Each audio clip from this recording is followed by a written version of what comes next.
Et bonsoir chers amis, bienvenue sur Radio Courtoisie dans le libre journal de l'Occident. Comme d'habitude, n'hésitez pas à nous soutenir car nous dépendons de vous, nous ne recevons aucune subvention, nous n'utilisons pas de publicité car nous souhaitons rester indépendants.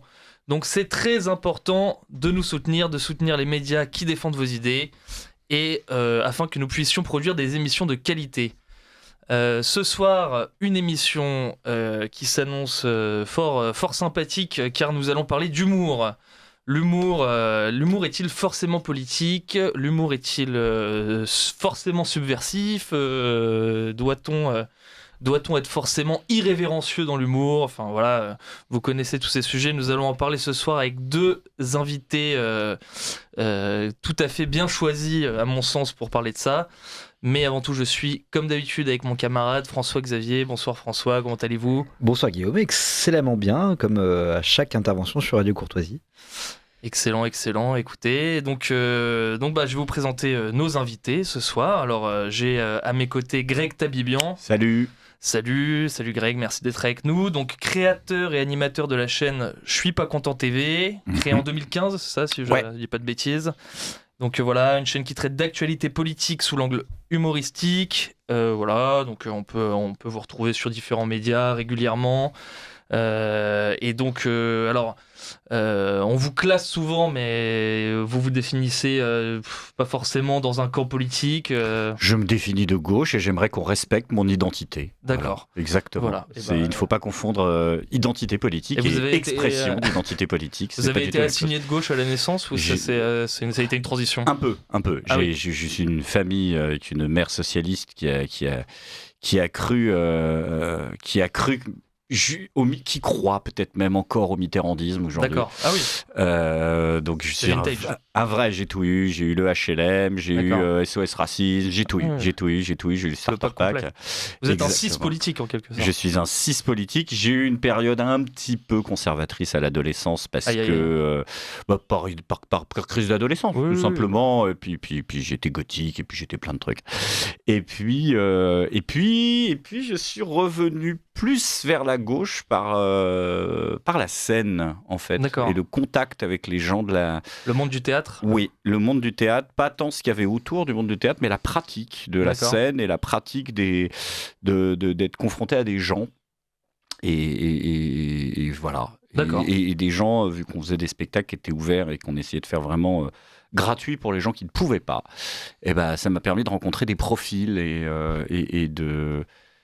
Voilà, un peu, je dirais pas que l'humain est à gauche, mais il y avait ce truc-là qui m'avait donné envie qui m'a plus rapproché de ça.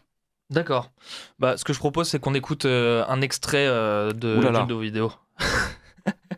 Oh, je suis pas content, il y a l'islamophobie qui est de retour. Oui, l'islamophobie, elle est de retour en France. Alors bien évidemment, la société civile se déchire entre ceux qui contestent l'existence du terme, en disant qu'il n'existe pas, ceux qui disent qu'il a été inventé par les frères musulmans, ceux qui disent qu'il a été inventé par l'Iran, ceux qui disent qu'il a été inventé par l'extrême droite, ceux qui disent qu'il a été inventé par l'Iran, mais récupéré par l'extrême droite. Bref, tout le monde conteste la notion, certains disent qu'il y en a plusieurs, c'est un bordel pas possible, mais heureusement, soyez rassurés quand même, ce débat va prendre fin grâce à une grande intellectuelle française. On voit que c'est dans ce genre de moment qu'une nation est sollicitée dans sa capacité à produire des élites. Et heureusement que ces élites sont là d'ailleurs pour nous permettre de nous éclairer davantage. Ça y est, enfin, le débat sur l'islamophobie est clos. Merci, Ségolène Royal. Et quand il y a un acte aussi atroce, je pense qu'il faut faire attention à ne pas en rajouter sur la polémique politique.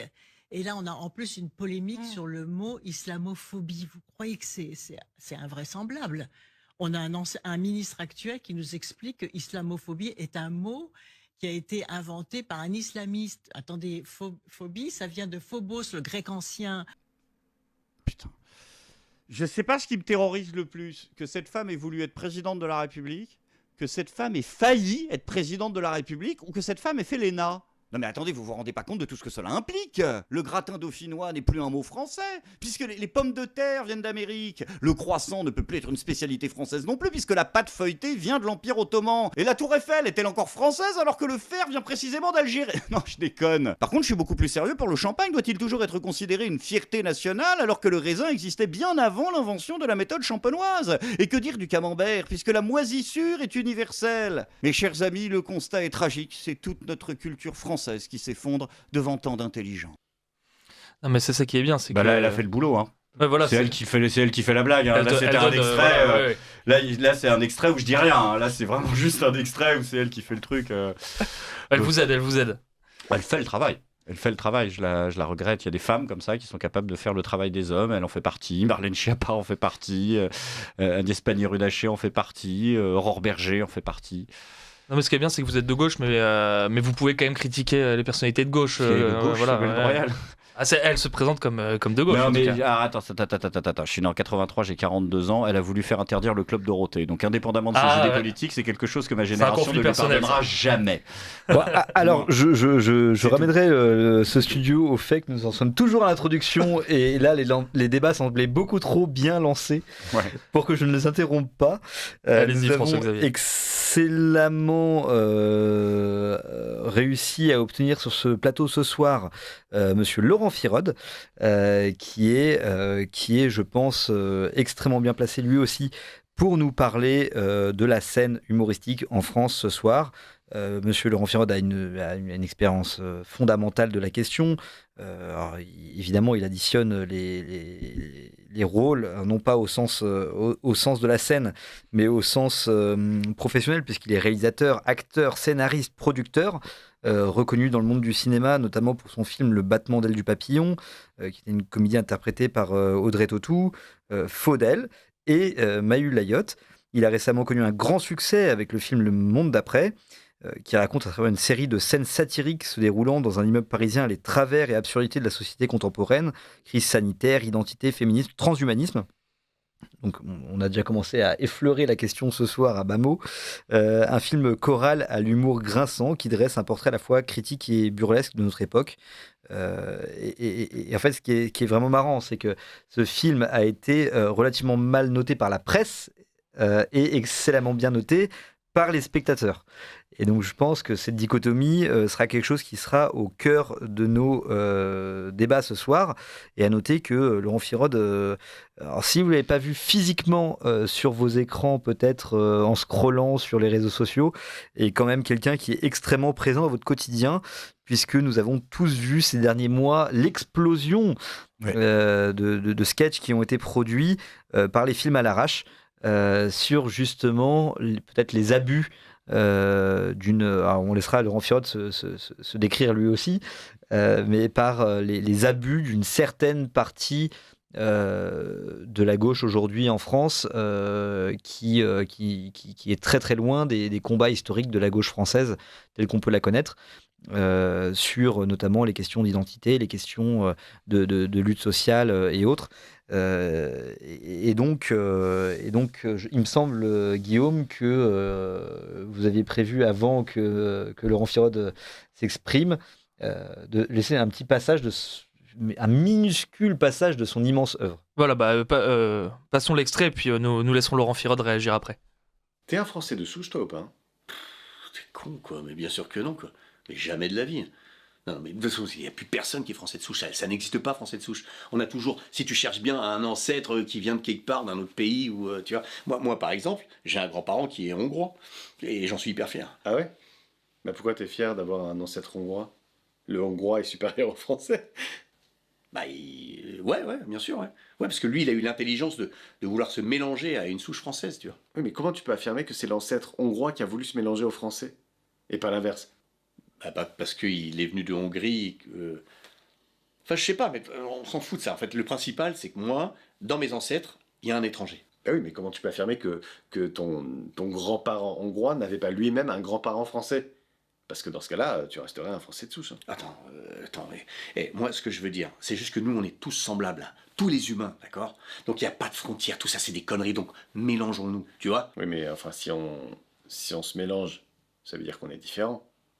tu mélanges pas des choses qui sont semblables. Ok, alors, attends, ce que je voulais te dire, c'est que si, de nos jours, t'as encore des gars qui se disent français de souche, c'est que ces gars-là, c'est des fins de race. Ah, parce que la race existe, hein. Puisqu'il y a des fins de race, tu dis, il y a des fins de race. Je pensais qu'on était tous semblables, je comprends pas, là. Attends, tu me fatigues, je te jure. Et je sais que j'ai raison. Non, mais moi je suis pas fatigué, hein, t'inquiète pas, et puis je sais que t'as tort. Ça prouve bien qu'on est différents. C'est toi la fin de race, en fait. Hein. Oui, bah, extrait tout à fait convaincant, je crois, sur le... Et puis très représentatif de ce que fait Laurent Firode actuellement sur YouTube. Alors, Laurent Firode, tout se passait bien, vous étiez parti voilà, avec des acteurs en vogue et tout ça, et puis qu'est-ce qui s'est passé? J'ai vu sur Wikipédia qu'on vous accuse d'être financé par Sterrin, etc. Que s'est-il passé? Faut pas aller à Wikipédia déjà. Par qui est financé Wikipédia? Je veux dire, surtout ne jamais lire Wikipédia. Ça, je tiens à le dire à tout le monde d'ailleurs, parce que c'est quand même truffé d'erreurs monumentales. D'ailleurs, ils se sont même trompés sur ma date de naissance. C'est quand même assez... Déjà, le point de départ est pas bon. Oui, déjà, donc là, franchement, quand c'est pas très compliqué à savoir. Donc, non, après, ce qui s'est passé, bon, rien de vraiment d'extravagant. Hein. C'est-à-dire que je suis vieux, blanc, hétéro, donc comme le disait si bien la présidente de France Télévisions, virons-les, quoi, Manu Militari. Moi, j'ai quand même pas mal bossé pour eux, et bon, à un moment donné, c'est vrai que déjà, bon, ils me cassaient pas mal les couilles quand même aussi, hein, donc ils m'ont donc viré quand j'allais prendre la porte aussi, hein, donc ça a été, sur ça, je suis parti encore plus vite, quoi. Et depuis que j'ai quitté ce monde mainstream du cinéma et de la télé, qui est en fait le même, hein, parce que ce sont les mêmes les mêmes financiers, bah en fait, j'ai jamais autant tourné. Donc c'est assez curieux, c'est-à-dire que depuis que je me suis débarrassé de ce boulet énorme de la recherche de financement auprès des médias mainstream, et ben c'est devenu beaucoup plus simple de faire des films. Et donc je fais des sketchs, je fais des films, j'arrête pas de tourner en fait. Donc c'est une liberté qui me coûte cher, c'est sûr, hein, parce que je gagne bien ma vie, ça c'est indéniable, mais néanmoins j'arrive à survivre et à faire ce qui me plaît. C'est quand même pas mal. Oui, parce que oui, c'est ça. Maintenant, finalement, vous faites ce que vous voulez. Alors qu'avant, il fallait répondre peut-être à un cahier des charges très précis. Ô combien, et de plus en plus. Ouais. C'est-à-dire que moi, j'ai 62 ans et j'ai commencé à faire du cinéma quand j'avais 20 ans, donc j'ai vraiment vu la progression, comment ça s'est passé en fait, et la liberté s'est restreinte de plus en plus. Hein, donc c'était assez faramineux d'ailleurs, parce que dans les années 90 encore, on pouvait se permettre d'aborder certains sujets, il y avait une plus grande liberté, on se souciait beaucoup moins du politiquement correct, mais je dirais cette expression n'existait pas encore à l'époque, et au fur et à mesure, voilà, ça s'est empiré, et aujourd'hui, je crois qu'on atteint des choses épouvantables. Hein. De toute façon, il suffit d'ouvrir la télévision, de se rendre dans une salle de cinéma pour s'en rendre compte. Hein. Les films sont tous formatés, on sait déjà d'avance ce qu'on va voir. Ce sont purement des produits de propagande pour diffuser leur idéologie, c'est tout. Hein. Donc, sous des couverts d'entertainment, en fait, c'est que de l'idéologie, voilà, façon Netflix ou France Télé, quoi. Alors ça, je pense que c'est une question qui est extrêmement intéressante. Et encore, je trouve que Netflix arrive de temps en temps à sortir des trucs peut-être un petit peu plus hors des rails que la télévision française qui, elle, vraiment n'en sort jamais. Les requins dans la scène sont-ils de gauche? Donne-moi les titres, non, mais il peut y Voilà. Ouais. Voilà après, ouais. Mais c'est une question que je trouve assez intéressante. C'est-à-dire que vous parlez de l'évolution de l'humour dans le temps. On avait des humoristes il y a quelques dizaines d'années qui arrivaient à être transgressifs, sûrement affichés à gauche, mais sans l'être fondamentalement, sans être engagés politiquement, et qui arrivaient à parler de tous les sujets. Quand on parle de on n'a plus rien le droit de dire aujourd'hui, en fait on parle de gens comme Coluche, on parle de gens comme Pierre Palmade, comme des proches, qui n'étaient pas forcément des gens de droite, mais qui se laissaient la liberté d'aborder tous les sujets. Aujourd'hui, on a une société alors je repolitise un peu le débat, mais justement pour l'ouvrir, on a une société qui, aux dernières élections, si on rassemble tous les scores de la droite, a voté à plus de 44% pour les partis de droite aux européennes. Et en fait, ces gens-là, qui représentent quand même presque la majorité des votants, en tout cas c'est les premiers partis de France, n'auraient pas le droit d'avoir accès à l'humour. On dit en fait non, les humoristes qui voudraient leur parler, qui voulaient s'ouvrir, on pense à Gaspard Proust, sont pourtant des gens de gauche qui sont chassés du jour au lendemain de leur corps d'appartenance, à savoir des humoristes de gauche, parce qu'ils ont osé parler à la droite. Et tout humoriste qui ne se revendique pas publiquement, on entend même certaines personnes du showbiz qui disent « si tu ne dis pas que t'es de gauche, c'est que t'es de droite ». C'est un discours qu'on a beaucoup entendu. Et donc en fait, il y aurait vraiment aujourd'hui, contrairement à l'époque où c'était assez libre, où il n'y avait pas cette question qui se posait, on parlait au plus grand nombre, mais en ayant une sensibilité de gauche. Aujourd'hui, si on ne professe pas son appartenance à la gauche dans les milieux artistiques et encore plus dans les milieux humoristiques, où on va directement parler au public en face à face, le quatrième mur est rompu, on est mis au banc de la société. C'est même pas que professer son appartenance de gauche, c'est même au-delà de certaines questions. Par exemple, on va pas parler de ça ce soir parce qu'on a envie de rigoler, mais si tu prends par exemple une question le conflit russo-ukrainien. Moi, j'ai un très bon ami comédien qui, lui, n'était, on va dire, pas forcément, n'était pas pro-russe, mais c'était loin d'être un va-t-en-guerre pro-ukrainien, ce qui est par exemple une position très partagée à la France insoumise. Ah non, il faut pas. Il faut soutenir sur le vaccin, sur la Russie. Donc il n'y a pas que cette notion d'être obligé de se mettre à gauche. Il faut être de gauche, mais il faut aussi appuyer un certain narratif dominant qui va bien au-delà de la question gauche-droite. Le climat aussi. Voilà, si tu dis on nous prend un peu pour des cons avec cette histoire de Covid ou Zelensky ça va 2 minutes, tu dégages de la même manière, hein, que tu sois de gauche ou pas. Oui, d'ailleurs on peut même être de droite et si on souscrit à un certain narratif, on aura quand même les portes ouvertes. On peut le voir aussi, ça. Donc là on parle vraiment sur une histoire de milieu. Je pense que c'est un milieu particulier qui est le milieu des journalistes, le milieu des auteurs, des milieux des artistes. Alors, je vais clore cette parenthèse très rapidement parce que c'est pas le sujet ce soir, mais on se souvient par exemple de Karine Forest qui était l'égérie de la gauche durant la Manif pour tous par exemple, mais durant plusieurs années. C'est pour d'autres raisons. Et quand en tant que féministe elle a commencé à aborder des sujets qui fâchent sur l'islam en disant bon, je m'en suis jamais caché, je suis anti-catholique. Je trouve que ces personnes-là ont une vision rétrograde de la société qui empêche aux femmes d'être libres, etc. Mais c'est la même chose pour d'autres religions.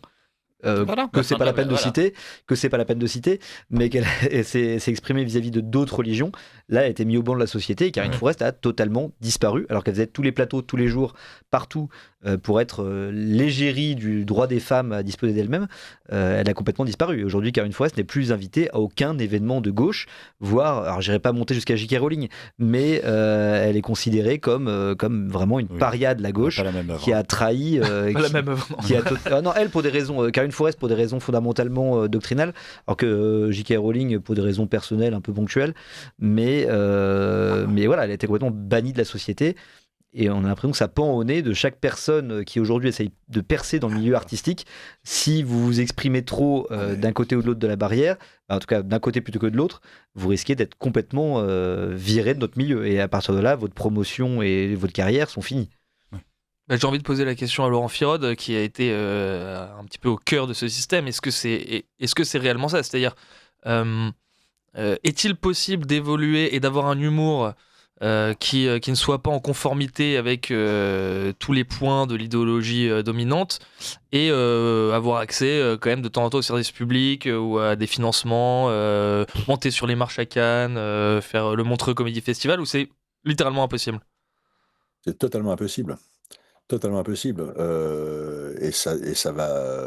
parce que les mailles du filet sont très, très, très serrées. Hein. On ne passe pas à travers, en fait. Ou alors, à moins d'être vraiment super rusé, quoi. Mais même, ils sont vraiment à l'affût, quoi. Donc, il faut montrer patte blanche. Même sur... Après, c'est sûr que quand on les voit en comité réduit comme ça... Ils vont rigoler, ils trouvent ça super. Moi, je l'ai vu 1000 fois hein, avec mes films. Mais ensuite, quand il est question de passer au stade financement, donc là, il n'y a plus personne. Ils rigolent pas en direct. Ah ben non, parce que, évidemment, ce qui se passe, c'est quand même une classe de privilégiés avant tout. Hein. On a affaire à des grands bourgeois, en fait. Hein. C'est ça, hein, le truc, en réalité. Et ils ne veulent pas perdre leurs privilèges. Et donc, pour ça, ils sont prêts à tout sacrifier, en fait. Voilà. Donc, c'est assez. C'est pathétique, hein, c'est même minable. Mais, mais bon, voilà, ça, c'est pas, ça, je dirais, c'est pas quelque chose de très nouveau dans l'histoire de l'humanité, en fait. Hein. Oui, Mais. oui, oui. Et là, c'est vraiment flagrant, quoi. C'est-à-dire que si on n'est pas un mouton, bah, voilà, on risque de perdre ses privilèges. Donc attention, soyons un bon mouton. On répétera toujours la même chose. On le voit à chaque fois d'une manière tellement obscène et ridicule, que ce soit à Cannes, au César, au Molière, etc. Donc là, on se chope à chaque fois les discours bien pensants, mais personne n'est dupe, en fait. C'est vraiment épouvantable, quoi. Tout le monde sait qu'il y a une hypocrisie totale. Tout le monde sait que c'est minable, mais néanmoins, on joue le jeu. Voilà. Comme ça, on ne perd pas ses privilèges. Oui, c'est. Et d'ailleurs, sympathique. à droite comme à gauche. À Puisque droite comme à gauche, en fait, il y a aussi. Tout à un fait. nouveau phénomène qui existe. On l'a vu sur France Inter Oui. au moment de la guerre de Gaza contre Israël. Guillaume Meurice, qui était quand même l'étoile montante de la gauche sur les plateaux radio, a fait une blague, pas drôle d'ailleurs, bon, en tout cas c'est mon point de vue, en qualifiant Netanyahou de nazi sans prépuce, mais dans une lignée très, très On a à l'extrait, C'est ce que je te disais bah, on tout à va le l'heure. passer, Que tu voilà. sois de gauche ou de droite, il y a certains sujets où il faut, indépendamment de ton positionnement, il faut tenir un truc, il faut dire un truc, C'est ça. et pas un autre. Et l'intelligentsia de gauche s'est quand même mobilisé pour essayer de le sauver, mais c'était pas la peine. C'était pas la peine. Il s'est fait comme virer. ils avaient essayé de sauver un peu Dieudonné à l'époque, ça a duré 2 semaines. Ouais. C'est ça, Oui, c'était oui, pas oui. le positionnement officiel de Oui. France Inter selon le gouvernement. Voilà. Il s'est fait virer du jour au lendemain, Mais parce malgré beaucoup d'artistes qui sont partis avec lui d'ailleurs. D'ailleurs, alors là, on peut pas faire plus à gauche que lui, et pourtant je suis un grand fan, je le suis beaucoup, Pierre-Emmanuel même si un Barré. peu lourd, d'Aymeric Lompré, Ah. qui est très lourd, très absurde, mais j'aime l'humour très lourd et très absurde, qui l'a suivi, qui est parti avec lui sur Radio Nova, parce qu'il ne supportait pas ce traitement. Et moi-même, de droite revendiquée, je serais parti aussi, parce que on ne peut pas être embauché comme humoriste, chroniqueur sur une radio, faire la blague de trop et être viré du jour au lendemain sans avertissement comme ça, parce que on n'a pas suivi la ligne du parti. Ça a beau être le service public, ça reste une chaîne d'information libre sur laquelle les chroniqueurs peuvent s'exprimer de temps en temps. Donc voilà. Oui, en plus, France Inter, c'est vraiment le paroxysme de ça, parce que c'est le service public, mais c'est identifié vraiment comme une chaîne d'extrême gauche. Bon, voilà, tous les humoristes sont alignés. Et effectivement, on a l'extrait de Guillaume Meurice, hein, on va le passer, on revient juste après. Alors Halloween approche et tout le monde commence à chercher un déguisement pour faire peur. Alors en ce moment, il y a le déguisement Netanyahou qui marche pas mal pour faire peur. Vous voyez qui c'est ? Une sorte de nazi mais sans prépuce. Voilà. Alors Voilà, bon, quoi qu'on pense de la blague, hein, qui est pas forcément folle, mais bon, après tout, des blagues C'était pas sa mauvaises. meilleure. En plus, je suis même pas sûr que ce soit la chute. Ça a l'air d'être un truc entre 2 virgules. Ça a l'air d'être un petit. Ouais, non, mais c'est ça, en plus. Tu mets pas plus. C'est pas une. C'était pas la punchline non plus. C'est pas la punchline, c'est pas la chute, quoi. Enfin, même si ce mot est interdit sur Radio Courtoisie. Hein, Voilà, je pense qu'on est plus à ça depuis le début de l'émission. Mais non, mais voilà, non, mais bon. Et alors, bon, on peut peut-être passer un extrait aussi de. Oui. Peut-être parce que ces médias ne sont pas de gauche. Et là, je vais peut-être pas être d'accord avec vous. Mais que France Inter n'est pas de gauche. Est-ce que le premier qualificatif, ce ne sont pas que ce ne sont pas des médias bourgeois avant d'être des médias de gauche et que Une gauche bourgeoise. Non, mais c'est pas faux, c'est pas faux, c'est pas faux, c'est pas que ce faux. soit des médias bourgeois. Non, c'est pas faux, c'est pas incompatible. Une gauche bourgeoise, donc une fausse gauche, ça je suis d'accord. Bourgeois. On regarde, il y a eu un livre qui est sorti sur Mélenchon qui s'appelait La Meute. Bon, tous les médias de gauche aussi, soi-disant, ont fait des pataquès sur ce truc-là. Ah bah Mélenchon est exclu aujourd'hui du cercle. Donc, bien qu'ils soient un grand bourgeois des lui-même. médias bourgeois avant d'être des médias de gauche. Et puis c'est toujours la question, est-ce qu'on peut être un média de gauche détenu par un milliardaire ? Ça c'est la question aussi que je me pose, mais bon, ça c'en est une autre. Il faudrait leur poser, ouais. C'est vrai que... Après, voilà, tout simplement pour rassurer nos auditeurs, est-ce que la bourgeoisie ne pourrit pas tout, qu'elle soit de gauche comme de droite, puisque la droite traditionnelle, en fait la distinction, il me semble qu'une partie des analystes politiques disent, et je fais une toute petite parenthèse là-dessus, mais ils disent que la droite et la gauche sont séparées au moment de la Révolution et que la gauche est plutôt républicaine, progressiste, alors que la droite est plutôt historiquement royaliste de droit naturel, conservatrice. Est-ce que les bourgeois ultra-libéraux dits de droite qui veulent un transhumanisme et l'abattement des frontières sont-ils de la réelle droite historique également ? C'est un autre débat qu'on peut se poser. Non, bah oui, bon, là on part sur le débat droite-gauche. ça peut nous emmener très loin. Très loin. Non, bah sur l'humour actuel, c'est vrai que bon, moi j'ai regardé pas mal ce qui se faisait. Enfin, moi c'est vrai que j'aime bien l'humour, donc j'essaie de regarder ce qui se fait quand même sur la scène, voilà, stand-up, etc., mainstream. Encore, décidément, on va mettre beaucoup d'euros dans le cochon aujourd'hui avec tous les mots anglais que je dis. Mais c'est très difficile d'avoir un humour déjà de qualité et qui parle de choses. C'est-à-dire que c'est beaucoup de sujets qui reviennent tout le temps. Alors évidemment, le féminisme, c'est vraiment un des trucs, j'ai l'impression, obligatoire. C'est-à-dire si on veut aller au festival de Montreux, il faut, voilà, et si on est une femme surtout, c'est voilà, je suis une femme, donc il faut que je fasse mon sketch féministe. Alors ensuite, il y a aussi évidemment l'antiracisme. Donc ça, c'est pareil, ça fait partie des choses obligatoires. Alors moi, de ce que j'ai observé, en effet, dans le milieu français comme dans le milieu anglo-saxon, il faut avoir une très très grande amitié sur scène, surtout si on interagit avec le public, avec les personnes du public d'origine étrangère, avec les personnes du public différenciées. Je pense à Matt Rife, un Américain qui est excellent dans ses interactions avec le public. Il tombe de temps en temps, par hasard, sur des personnes trans. Il est obligé de trouver ça absolument génial et de les vanter pendant 2 minutes avant de commencer à faire sa blague. Mais il peut pas commencer tout de suite. Il faut qu'il montre qu'il est en accord avec ça. Bah écoutez, ouais, vous voulez il faut aussi peut-être pas avoir envie de rentrer frontalement dans les gens, mais parce qu'il y a aussi des gens qui peut-être essaient de pas oublier que l'humour, c'est pas forcément que insulter les gens qui sont dans le public. On n'est pas tous à la Tracy à insulter les gens quand ils sont pas, tu vois. Oui, Donc, mais par contre, je trouve qu'aux États-Unis, un truc comme Dieudonné chez nous, c'est un ovni politique, c'est un ovni. Mais là-bas, c'est pas normal. Enfin, c'est totalement normal. Vous avez des humoristes qui arrivent à être sur Netflix et qui ont des discours, mais qui seraient interdits et qui iraient au procès en France. Tu vois. Il y a une grosse différence entre la liberté d'expression aux États-Unis et en France, bien sûr. C'est pas du tout. Ah oui. Mais bah écoutez, ce que je propose, j'ai sélectionné un extrait d'un sketch je sais pas si c'est Montreux ou pas, mais c'est de Swan Périssé. Bon, c'est une humoriste en vogue. Et après, je vous fais réagir Laurent et Greg. J'ai pas mal grossi ces derniers temps et j'en suis très fière. Parce que mon copain et moi, ça fait des mois qu'on y travaille et je suis enceinte.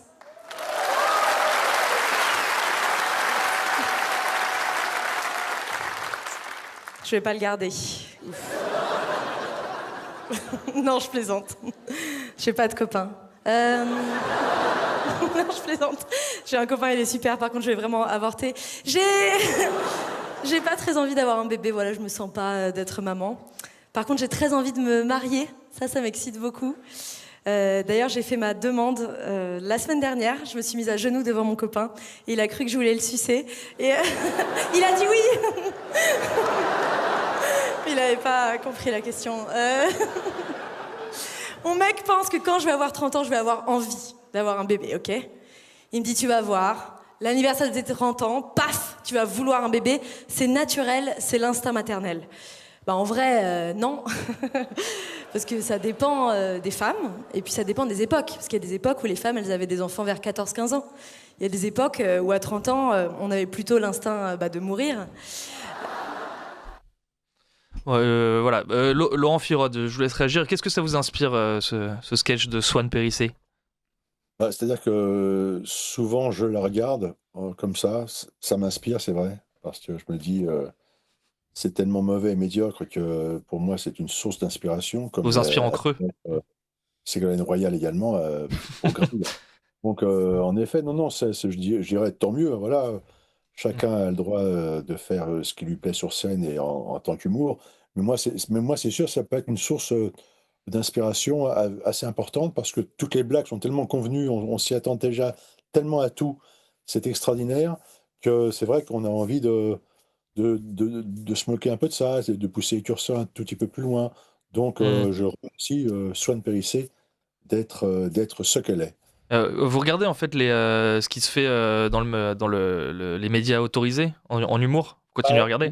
Oui, absolument. Oui, je regarde beaucoup de choses.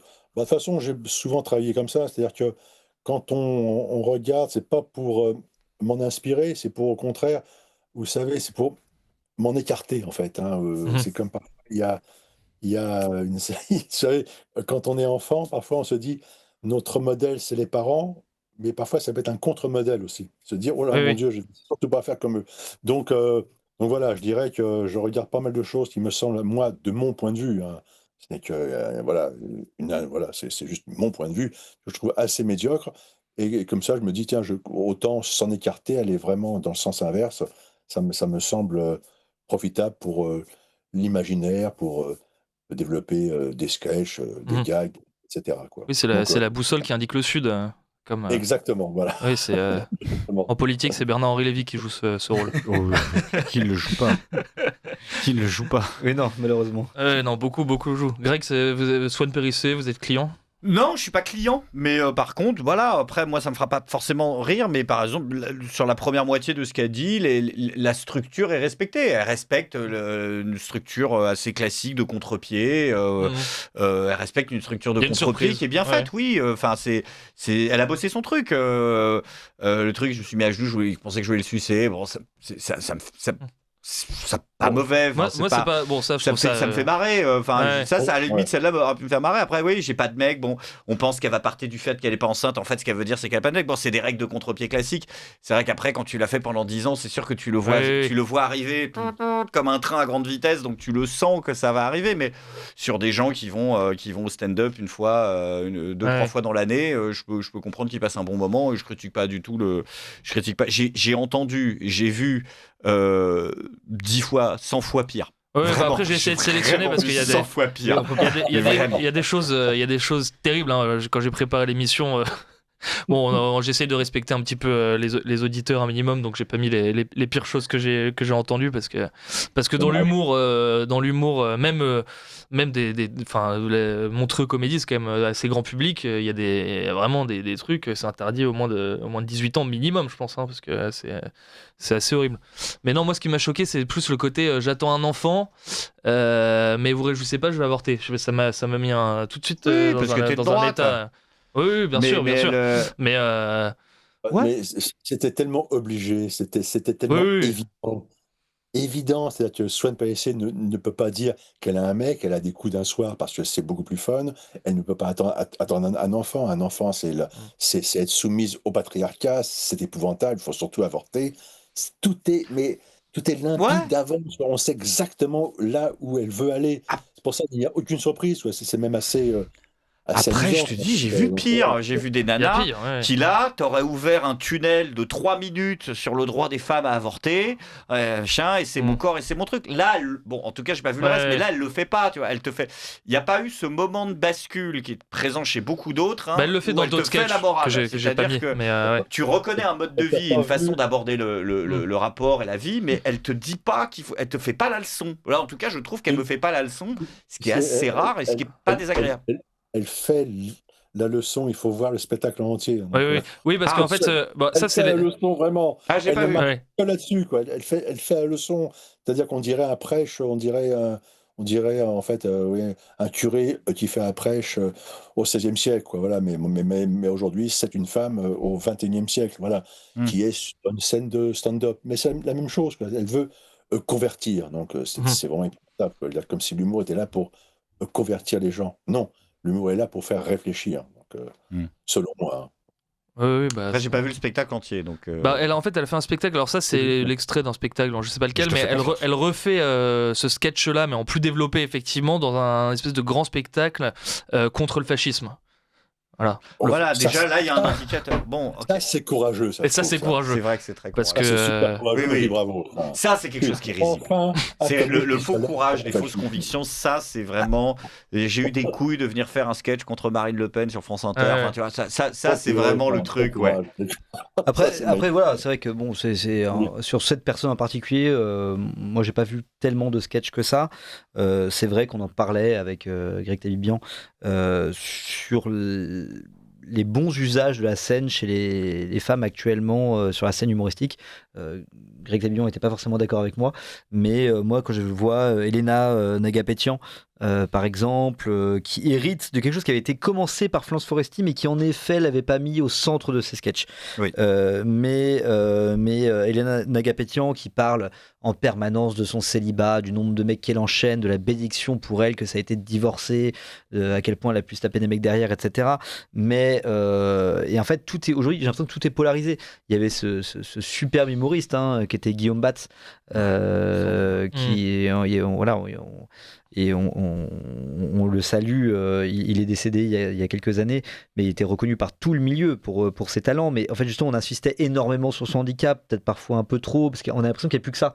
Il n'y avait plus son humour fondamental d'humoriste qui était très drôle. Tout devait tourner autour du fait. Je crois que c'était avec Laura Lone qu'il avait fait un sketch. Ouais, mais il était consentant, il l'a fait comme ça, donc personne n'a obligé. Mais voilà, où c'était La Belle et la Bête. Non mais c'est exactement ça, le sketch était exactement ça, c'était regardez, il est petit, il est difforme, il est handicapé, comment est-ce qu'il fait pour sortir avec une femme aussi belle, blablabla, et tout le sketch était orienté autour de son handicap. Alors, c'était pas un sketch, c'était l'intégralité de sa carrière qui a été tournée là-dedans. Paul Mirabel, c'était le fait de déconstruire la virilité, d'avoir une fierté d'être faible et de réussir comme ça, mais à un point, pour ceux qui ne le connaissent pas, pensez pas que j'exagère, allez voir ces spectacles, c'est douloureux, c'est long, d'autoflagellation pour le fait de ne pas posséder de testostérone, et en fait on a l'impression qu'aujourd'hui c'est ça, il y a plus aujourd'hui d'humoristes à la Coluche, je reviens à la base, mais à la Pierre Palmade, etc., qui font des sketchs pour l'humour, des proches, sans il y en a, des proches. Il y en a, faut aller les voir, c'est tout. Jérémy Ferrari en fait partie, des mecs comme Franjo en font partie. Il y a Franjo, il y a plein de gens. Franjo, il est sur Internet. Des nanas comme Karine Dubernay en font partie aussi. Hein, voilà, exactement. Super. Moi, j'ai vu son dernier spectacle, Perlin Pimpin. Elle envoie vraiment du lourd, quoi. C'est formidable, quoi. Franchement, j'invite les gens à. Moi, je connais pas pour le coup. Non, je pense que c'est vraiment qu'on se piège nous-mêmes à regarder parce qu'on a tous constaté une censure. Faut pas constater la censure pour ensuite ne regarder que les mainstream pour dire il y a plus rien. Il y a des gens. Non, il y a des gens. Il y a des gens. Mais du coup, plutôt sur Internet. Là, je parlais vraiment. Non, dans les scènes ouvertes de café-théâtre de 15 personnes. Parce que c'est ça le drame. Oui. C'est que des vannes pour lesquelles moi je pourrais me faire emmerder aujourd'hui, si je vais demain dans n'importe quelle scène ouverte, même parisienne, moyenne, les gens se marrent. C'est ça qui est dramatique. C'est que tu peux dire des horreurs, les gens rigolent. Bien sûr. Et c'est après que ça va poser problème. C'est ça. Mais c'est sur Internet que ça pose problème. C'est ça le pire. C'est que c'est même pas le public qui censure. Le public, il est là. Et le pire qu'ils te diront, c'est c'est pas mon humour, quoi. C'est pas mon truc. Ou ils vont pas commencer à acheter des tomates, quoi. Voilà, ça n'arrive jamais. Donc, c'est ça qui est dramatique. Et un autre problème se rajoute, alors ça n'a rien à voir avec le schmilblick, mais vous comprendrez que depuis le début de la soirée, j'aime bien aborder des sujets qui n'ont rien à voir avec le schmilblick.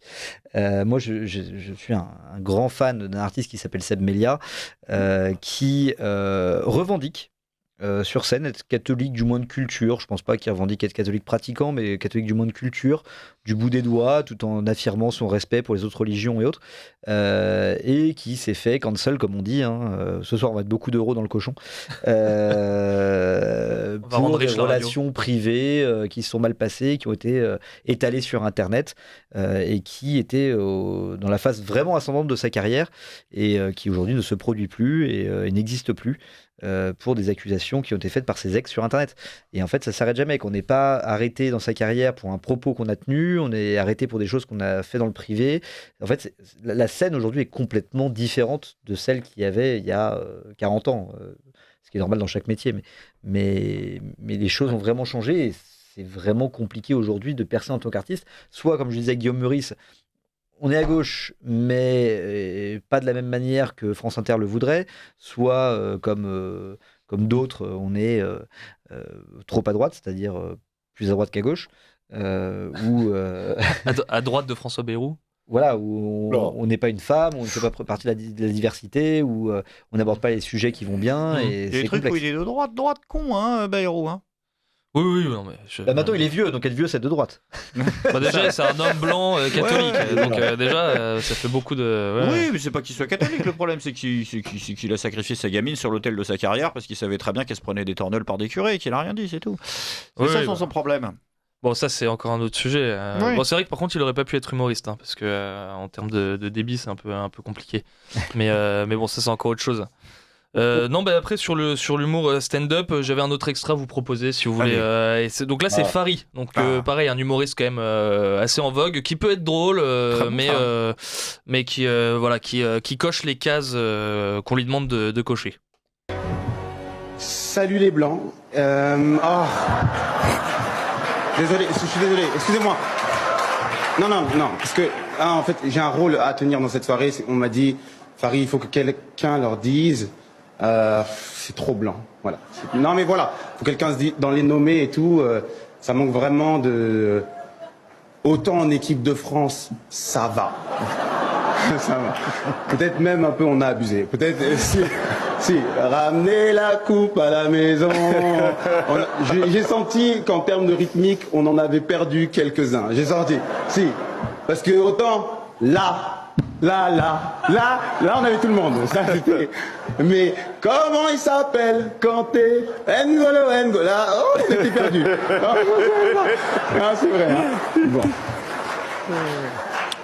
Alors, il faut quand même dire dans cette musique, puisque j'ai l'occasion d'en parler, il y a un couplet pour tous les Noirs, sauf Antoine Griezmann. Et ça, moi, je suis pas d'accord. Je suis pas d'accord. C'est même limite du racisme anti-blanc. Parce que si, ça ne riez pas, ça existe. D'accord? Si. Non, si. Il y a des quartiers en France où quand on est blanc, on ne peut pas bronzer. Et ça, non, mais voilà, riez. Mais quand tu reviens de Marseille et que tu as rougi du front, c'est pas très rigolo, d'accord? Radio Courtoisie ne vit que grâce à ses auditeurs. En faisant un don à Radio Courtoisie, vous lui garantissez une indépendance totale et la liberté de ton que vous ne trouvez pas ailleurs. Rendez-vous dès maintenant sur soutenir.radiocourtoisie.fr ou envoyez votre chèque au 61 boulevard Murat, 75 016 Paris. Voilà, c'était l'extrait de Farid. Est-ce que vous connaissez Farid, Laurent? Oui, j'ai même dîné avec lui. Ah, d'accord. Vous êtes amis alors? Non. Non, c'était un pur hasard. Ah oui. Bon, après, le gars est sympathique. Hein, mais il a l'air. On n'était pas en tête à tête. Hein. Oui. Mais voilà, donc j'ai passé en effet une soirée avec lui. Je connaissais ses spectacles. Bon, après, ce sont des spectacles communautaires. Hein, donc voilà, il a son public, il a sa niche. Très bien. Après, il fait... Alors ça, je crois que c'était un discours pour la remise des Molières, il me semble, la cérémonie des Molières. Ouais, c'est ça. Voilà. Donc, je sais pas, vous en pensez quoi, Greg, du sketch? Là, c'est de la merde, parce que c'est de la fausse subversion. C'est-à-dire qu'en fait, si tu veux, Swan Périssé, quand elle te fait son truc, elle se base pas sur une fausse connaissance du réel. Là, il te dit, qu'est-ce que vous risquez, les Blancs, à pas arriver à bronzer. Là, il dit une connerie, en fait, empiriquement, et il va nier la souffrance d'individus. Ce que ne fait pas Swan Périssé. Donc c'est là où ça m'emmerde, c'est que tu donnes des leçons, mais sur une situation que tu ne connais pas, parce que tu répètes 3 discours sur le racisme systémique que tu as entendu vaguement, parce que je pense que son temps total de documentation sur la question doit se résumer à 2 heures. Sa lecture, je pense qu'il ne peut pas te citer un auteur antiraciste. Tu vois ce que je veux dire? J'en sais rien, mais c'est là où ça m'emmerde, c'est que derrière, en fait, c'est pas ouf, quoi. En fait, il nie quelque chose. Oui. Donc, il balance un truc... ou alors, tu rentres à fond dedans. Tu rentres vraiment à fond dedans, mais... À la Mustapha, quoi. Voilà. Oui, pourquoi pas. Mais là, c'est qu'est-ce que vous risquez de je fais semblant de chercher, de pas bronzer. Là, tu peux comprendre qu'il y a un mec du public qui a envie de lui dire non, en fait. Mais alors, qu'est-ce que ça dit, ça? C'est parce que du coup, c'est ça qui est drôle, je trouve. Enfin, drôle, entre guillemets. C'est-à-dire qu'il se permet de parler d'un sujet comme ça de façon extrêmement légère, en disant qu'est-ce que risque un blanc dans le 93? Bon, à part se faire égorger au coin de la rue, mais bon, ça, peut-être pas ça non plus. Mais non, mais je veux dire, voilà. Et en fait, il, de façon très décontractée, il nie l'existence du racisme anti-blanc. Mais non, mais effectivement, pourquoi pas? Mais bon, il le fait comme ça parce qu'il se sent quand même très en confiance pour le faire. C'est ça qui est drôle. Tu dis l'existence du racisme anti-blanc parce qu'il y a des gens qui vont nier le fait que des gens victimes d'agression se soient qualifiables de racisme. Parce qu'ils vont te dire le racisme a une composante systémique, etc. Mais qui vont pas nier la réalité sociale de gens qui vont être victimes d'agressions, d'attaques, etc. Là, il nie même ce fait-là. C'est-à-dire qu'il te dit la seule chose que vous risquez, c'est de ne pas réussir à bronzer. Donc en fait, c'est là où c'est absurde, qu'à la limite, tu qualifies pas ça de racisme, parce que tu as un autre mot, c'est beaucoup de branlettes pour pas grand-chose, mais là, c'est... Et puis, qui va rire à cette blague-là? Est-ce que le moindre prolo blanc de banlieue va rigoler à cette blague-là? Ah non, il va faire rire le public des Molières, qui ne sait pas ce que... Voilà. Le prolo blanc de banlieue, ce n'est pas son public. Mm. Donc, En tout cas, pas ce soir-là. Évidemment, bah oui, mais même jamais. Donc après, Un spectacle, c'est quoi? C'est 4-6 mois Non. quand même. Non, mais là, ça a l'air d'être les Molières, là. Ouais. C'est un discours de Bah, Molière, là. justement, moi j'avais une question pour Laurent Firod, qui est plus une Oui. question personnelle qu'une question journalistique. Mais justement, on parle de son public, on parle de gens qui ont un discours très politique, engagé, et il y en a qui vont même plus loin. Et en fait, je vais développer, mais je voulais savoir si ça s'est déjà produit dans l'histoire de Mémoire d'homme de l'humour français. Parce qu'on va parler par exemple de Yacine Bellatar. Yacine Bellatar, qui a été un peu le héros à ULT de Emmanuel Macron pendant sa première élection présidentielle, qui a été mis en avant au Conseil présidentiel des villes en 2018. Alors que dès 2019, quand même, il a été condamné pour menace de mort et harcèlement moral, puis suspendu de Radio Nova pour ça. En 2021, le journaliste Jordan Florentin l'a accusé publiquement sur TPMP, puis a porté plainte de l'avoir séquestré, bousculé, menacé de mort. En 2023, il a été condamné à 4 mois de prison avec sursis pour des menaces envers plusieurs personnalités du monde du spectacle en plus. Et en 2025 encore, il a été auditionné à l'Assemblée nationale pour des accusations d'antisémitisme et de violence sexiste, alors que pourtant en 2023 il était présent avec Emmanuel Macron lors d'un déplacement au Maroc. Est-ce que on a parlé d'humoristes engagés, d'humoristes qui n'avaient pas une même ligne que les autres? Est-ce que vraiment des militants par la parole comme par la force, comme Yacine Bellatar, on en connaît dans l'histoire de l'humour français? Mais parce que c'est pas un humour. Enfin, je pense que je vais pas. En fait, le problème de Yacine Bellatar, c'est que je peux pas trop en parler parce que je connais beaucoup de choses en off de Yacine Bellatar, mais je ne peux pas les dire parce que c'est de la diffamation. Voilà. Mais les quelques affaires que tu as citées comparées à la pile d'affaires classées sans suite qui lui traînent au cul. Oui, et voilà. Bien sûr. Donc, Laurent je pense Firod, que Yacine Bellatar, la raison pour laquelle il est aussi proche du pouvoir ne doit pas avoir grand-chose à voir avec son statut d'humoriste. Ça doit peut-être avoir quelque chose d'avantage avec les relations entre certains pays du Maghreb et la France, et peut-être certaines informations, peut-être certaines choses comme ça. Mais Yacine Bellatar, il n'en demeure pas moins qu'il a racheté un théâtre, ça a fait faillite quelques jours après, enfin un an après ou un truc comme ça. Il remplit pas. Dès qu'il lance un projet, ça se plante. Il a, je crois, lancé un truc de burger, ça s'est planté. Donc c'est un contre-exemple parce que même communautairement, déjà il a dû manger une bonne partie rien. du stock. Il n'écrit pas ses textes, tout le monde sait qui est son co-auteur. Donc il y a pas de talent, il y a pas de truc. Je pense je sais pas, il aurait monté une boulangerie, on ferait la promo de sa boulangerie. Bon là, il fait des vannes de stand-up, il lance des trucs stand-up. Peut-être qu'au début, il a commencé quelques trucs, mais Yacine Bellatar, dès le début, c'était catastrophique. Je me souviens d'un très vieux sketch de lui qui tourne sur YouTube et que je crois qu'il essaie beaucoup de faire supprimer, où il essaie de parler du rap et où c'est une catastrophe parce qu'en fait, il joue devant un public de gens qui connaissent vraiment le truc et personne ne rit de la première à la dernière blague d'un passage qui doit durer 12 minutes et qui crée une sensation de malaise terrible. Il a tenté de revenir un petit peu chez Ruquier avec sa rubrique où il imitait Marlène Schiappa. D'ailleurs, c'était complètement... Tout le monde m'a écrit en me disant « Il t'a pompé ton truc ». Je sais pas, bon, moi je l'ai pompé à Foresti. Le coup de la nana qui parle comme ça et qui, bon, c'est pas de moi. Mais il a fait 3 passages. Les gens se marraient pas, alors qu'il y a des applauses quand même chez Hanouna et que tu fais prout avec les bras, l'autre fait... Donc enfin, c'est très facile. Personne ne riait, donc il n'a aucun talent, il est nul à chier. Et voilà, c'est tout. Mais en tout cas, Laurent Firod, vous avez vu l'évolution de ce paysage humoristique français. Alors, du coup, je modifie ma question. 2 en une. On voit de très belles réussites, comme le Jamel Comedy Club, qui a vraiment été une rampe de lancement pour des humoristes absolument géniaux qu'on connaît aujourd'hui. Et ça a été la plus belle réussite de la diversité dans le monde de l'humour, en tout cas dans laquelle je peux me projeter. Est-ce que c'est nouveau, cette politisation de la diversité dans l'humour? Est-ce qu'avant, il y avait une prise de conscience, mais qui restait toujours inclus dans une volonté de faire rire?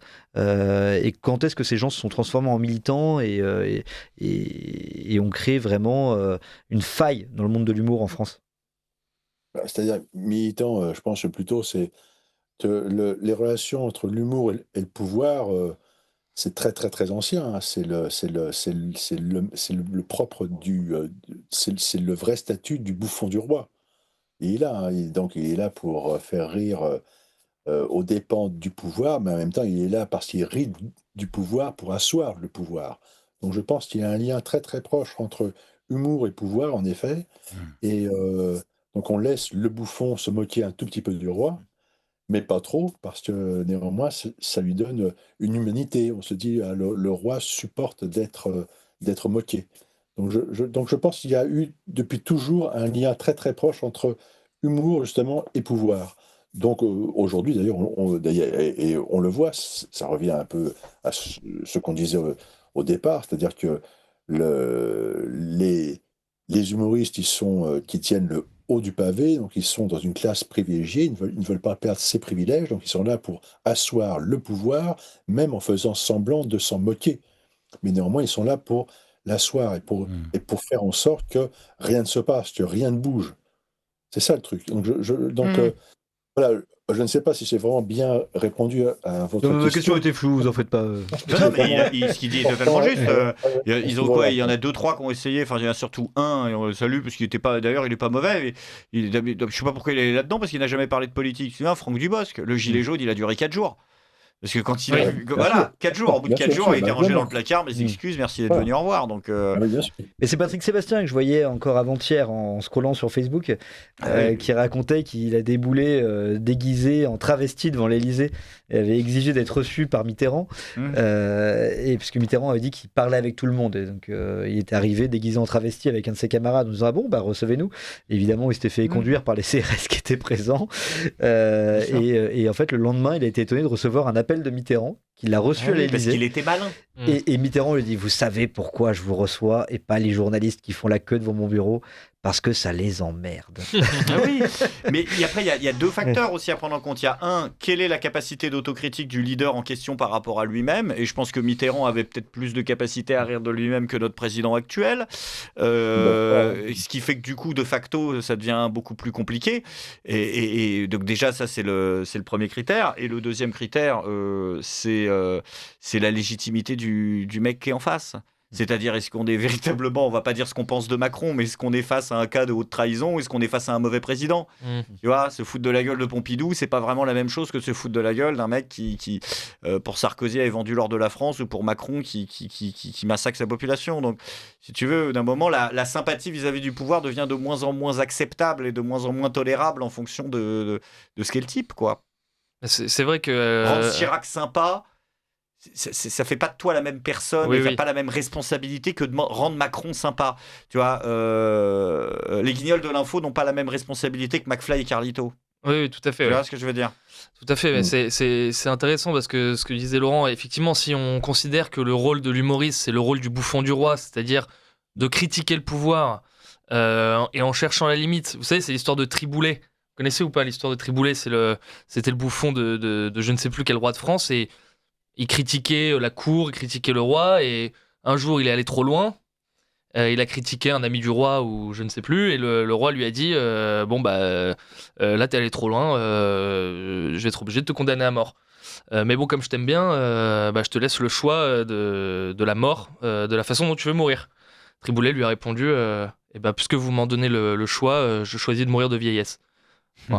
Voilà. Et bon, alors, et en concernant Yacine Bellatar, c'est vraiment l'inverse du bouffon du roi, parce que c'est vraiment celui qui le suit partout, qui le brosse dans le sens du poil. Ça le rend malade. C'est vraiment, je crois que ça le rend malade. Moi, ce type m'avait insulté à 2h du matin sur Twitter parce que j'avais juste dit ça. Si vous voulez rendre Yacine Bellatar fou, il faut le remettre. Pourquoi ? Parce que Yacine Bellatar, plus que d'autres, a érigé le Dieudonné de 2008-2015 en icône, en idole. Ce type rêve d'être Dieudonné, c'est-à-dire l'icône absolue du contre-pouvoir, et il est meilleur ami de François Hollande et conseiller personnel d'Emmanuel Macron. Il le sait quand il se regarde dans une glace qu'il y a un problème et qu'il ne pourra pas être Dieudonné parce qu'il n'en a pas le courage, et qu'il n'aurait pu en avoir le courage que s'il en avait eu le talent.